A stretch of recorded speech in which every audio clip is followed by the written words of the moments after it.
Franchise লিগে রমরমার টাকার ছড়াছড়ি, তাই তো প্লেয়াররা এখন জাতীয় দলের হয়ে বেশি খেলতে চায় না। ওয়েস্ট ইন্ডিজ, দক্ষিণ আফ্রিকা, ইংল্যান্ড থেকে শুরু করে অনেক দেশেরই এখন এটি একটি সংস্কৃতি হয়ে উঠেছে, যেটা গ্রাস করতে যাচ্ছিল আফগানিস্তান ক্রিকেটেও।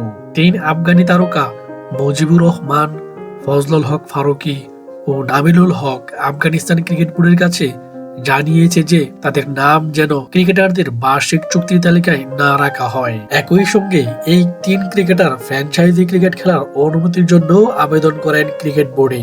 আর এতেই রেগে যায় আফগানিস্তানের ক্রিকেট বোর্ড। জাতীয় দলের বার্ষিক চুক্তিতে না থাকা এবং ফ্র্যাঞ্চাইজি ক্রিকেটের অনুমতি চাওয়ার অর্থ হলো এই তিন তারকা ক্রিকেটার আফগানিস্তান তাদের জাতীয় দলের হয়ে খুব কম পাবে এবং একেবারেই পাবেই না বলা চলে।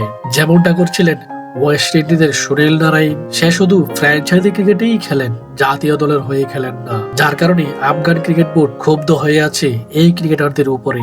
শুধু তাই নয়, এই তিন ক্রিকেটারকে আগামী 2 বছরের জন্য ফ্র্যাঞ্চাইজি ক্রিকেটে খেলার পথও বন্ধ করে দিয়েছে আফগানিস্তানের ক্রিকেট বোর্ড। আগামী 2 বছর তারা ফ্র্যাঞ্চাইজি ক্রিকেটে খেলার জন্য ছাড়পত্র পাবেন না। সোমবার আফগান ক্রিকেট বোর্ডের এক বিবৃতিতে জানানো হয়, এই তিন খেলোয়াড় আনুষ্ঠানিকভাবে এসিবি কে তাদের সিদ্ধান্তের কথা জানিয়েছেন। 2024 সালের 1 জানুয়ারি থেকে শুরু হওয়া বার্ষিক কেন্দ্রীয় চুক্তি থেকে তাদের নাম মুক্তি দেওয়ার ইচ্ছা প্রকাশ করেন এবং জাতীয় ইভেন্টগুলোতে অংশগ্রহণের জন্য তাদের সম্মতি বিবেচনা করার অনুরোধ জানিয়েছেন। এই খেলোয়াড়দের কেন্দ্রীয় চুক্তির স্বাক্ষর না করার উদ্দেশ্য হলো টি-20 বাণিজ্য লিগে খেলা, টাকার লিগে খেলা।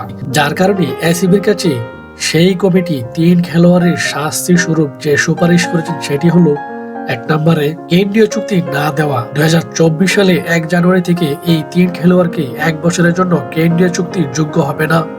সেক্ষেত্রে এসিবি প্রয়োজনে ইভেন্টগুলো তাদের অংশগ্রহণে বিবেচনা করবে এবং সিদ্ধান্ত নিবে। 2, অন্যত্র খেলার ছাড়পত্র দেওয়া হবে না।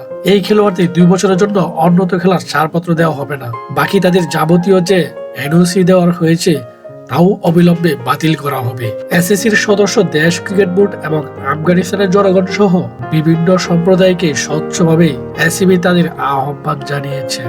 উল্লেখ্য যে আইপিএল এ লখনৌ সুপার জায়ান্টে রিটেন করেছে নাবিলুল হককে এবং সানরাইজ হায়দ্রাবাদ আবারও ধরে রেখেছে ফজলুল হক ফারুকীকে। এই দুই খেলোয়াড় সাম্প্রতিক আবুধাবি টি-10 প্রতিযোগিতায় অংশগ্রহণ করেছে এবং আফগানিস্তানের 3 জনই ওয়ানডে বিশ্বকাপের অংশ নেন এবং মুজিবুর রহমানকে কলকাতা নাইট রাইডার্স কিনে নিয়েছে। এখন দেখার বিষয় খেলোয়াড়রা কেমন প্রতিক্রিয়া জানান।